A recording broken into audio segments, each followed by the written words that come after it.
ሰላም ጤና ይስጥልኝ። እንዴት ተከበራችሁ ቤተሰቦች እንዴት ናችሁ? እኔ ያለው እግዚአብሔር ይመስገን። ቤተሰብ እንግዲህ የነ ሄርሜላ ነገር ዛሬም እንደቀጠለ ነው በሚገርም ሁኔታ ማለት ነው። እንግዲህ እንደምታዩት ፖሊስ ጣቢያ ደጅ ላይ እንግዲህ አብርሽ ወድቋል። ምክንያቱም ማን ነው ተጠያቂ? ኤፍሬምና ሩታ ናቸው። ምክንያቱም ቡዜና ዴቭ እንውሰደው ብለዋል። ዳኒ በጣም ትልቅ ሚና እየተጫወተ ያለው ዳኒ ነው። ምክንያቱም ልጁ ይታከም፣ ጸበል ያስፈልገዋል፣ ሐኪም ያስፈልገዋል ይታይ ሲባሉ እምቢ፣ ንጹህ ነው ደህና ነው እያሉ ነበርና ተጠያቂ ማን ነው እንግዲህ ሩታና ኤፍሬም ናቸው ማለት ነው። አብርሽ አንድ ነገር ቢሆን ሄርሜላ በጣም ደንግጣለች እንደምታዩት ነው። ከወደቀ በኋላ ደግሞ ሄርሜላ ደረቱን ይዛ ምናምን እያራገፈች ነው። በጣም ነው የምትወደው፣ ታስታውቃለች። አያችሁ እንዴት እየዞረች እንዴት እየገላመጠችው መኪና ውስጥ ራሱ እስከምትገባ ድረስ ማለት ነው። እና እንዳያችሁት ነው። በጣም ያሳዝናል። መውደቅ እስከሚወድቅ ድረስ በቃ የሆነ የደመ ነፍሱን ነው እንጂ አብርሽ እየሄደ ያለው በጣም ታሟል። ሩታ አልተረዳችውም። ሩታ ከእሷ ጋር መሆኑንና እሷ በሆነ ነገር ስለምትተማመን ነው ከኔ ጋር ይሁን ምናምን ነገር የምትለውና ሲቀጥል ደግሞ ምንድን ያለችው አብርሽ እንትናን ዳኒን እበቀለሃለሁ ብላ ነበር ባለፈው ማለት ነው። ዛሬ ደግሞ ምንድን ያለችው እሰራለሃለሁ፣ ታውቃለህ ያለነው ጥሩ ቦታ ነው። አያችሁ አይደለ? ስለዚህ እንግዲህ አብርሽ ወድቆ መኪና ውስጥ ገብቶ ሲሄድ በጣም የገረመኝ ነገር እነሱ ሲጨቃጨቁ ዛሬ ዴቭ በጣም ተናዶ ተማሮ ምናምን ነገር ነውና እነሱን አሳምናለሁ ብሎ ሲሄድ ምንድን ያለው አብርሽ ተናግሯል ዛሬ ማለት ነው። እነሱ የከፈሉበት ስላለ ብዙ ወጪ ስለወጣበት ስንመለስ ነው ዛሬ ግን እዛ ነው የምንሄደው አለ ማለት ነው። ምክንያቱም በል የተባለውን ነገር እንደሚል በጣም እያረጋገጠ ነው። እንግዲህ መውደቁ ራሱ የምን ምልክት ነው? ሄርሜላ ነች ወይ ጥፋተኛ? ሄርሜላ በጣም ትወደዋለች። አያችሁ አይደለ?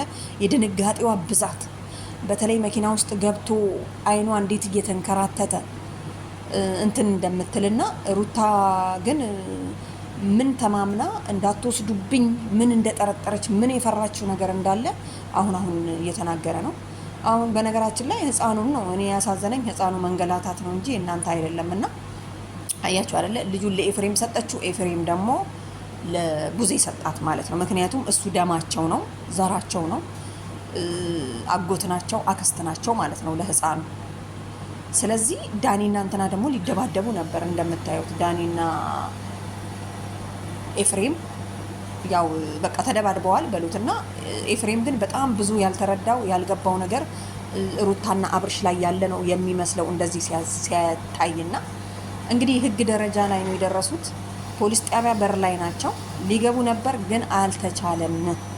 ምክንያቱም ይሄ ልጅ ውስጥ ገብቶ ቢሆን ወድቆ ቢሆን እኮ ወደ ሐኪም ቤት ነበረ ሂድ ተብሎ የሚሄዱት ማለት ነው ፕሮሰሱ ቢበዛ እና ዴቭ ደግሞ አይ እንስማማ፣ እዛ ውስጥ ከገባ መከራው ብዙ ነው፣ ጣጣው ወደኛ ነው የሚዞረው። አብርሽ እንትና ሩታ ልታሸንፍ ትችላለች፣ የልጅ አባት ነው ባሌ ነው ብሎ ፈርቶ ነው እንግዲህ ሊያስማማቸው የሄደውና አልተሳካም። እና በጣም ሄርሜላን ጥፋተኛ የምታረጉ ሰዎች ግን ሄርሜላ መጨረሻ ላይ አብርሽ ከዳነ በኋላ ወደ ሄርሜላ እንደሚሄድ በጣም ማረጋገጫ ነው። ምክንያቱም ሄርሜላ ታስታውቃለች፣ በጣም ትወደዋለች፣ ታፈቅረዋለች።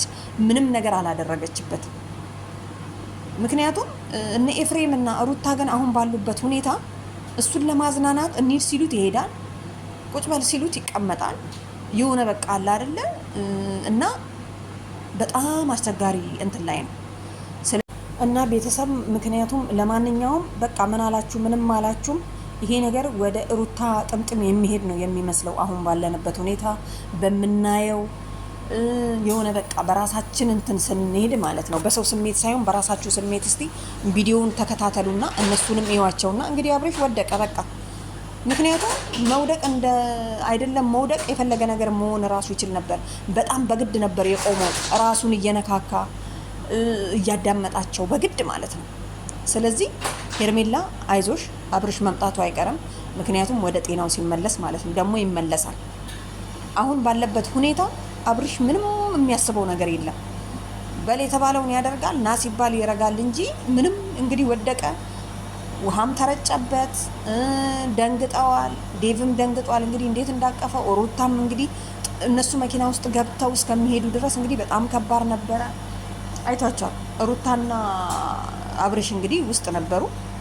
ሩታ መጨረሻ ላይ ነው ተናዳ እንግዲህ አይ እንሄዳለን ወስነናል፣ የተከራየ ነው ወይም ደግሞ የያዙት እንትን እንከስራለን ሲሉ ራሱ አይ እኛ እንከፍላለን ችግር የለውም ብለዋት ነበር ማለት ነው። እና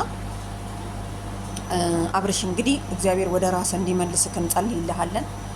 ምክንያቱም አንተ በራስ ተማምነ በራስ ቆመ ሩታንና ሄርሜላን አቁሞ አይ እኔ ሄርሜላን ነው የምፈልገው ወይ ደግሞ ሩታን ነው የምፈልገው ብሎ በራሱ እንዲወስን ነው በቃ የምንፈልገው። ለማንኛውም ቤተሰብ ላይክ እያደረጋችሁና ፍትህ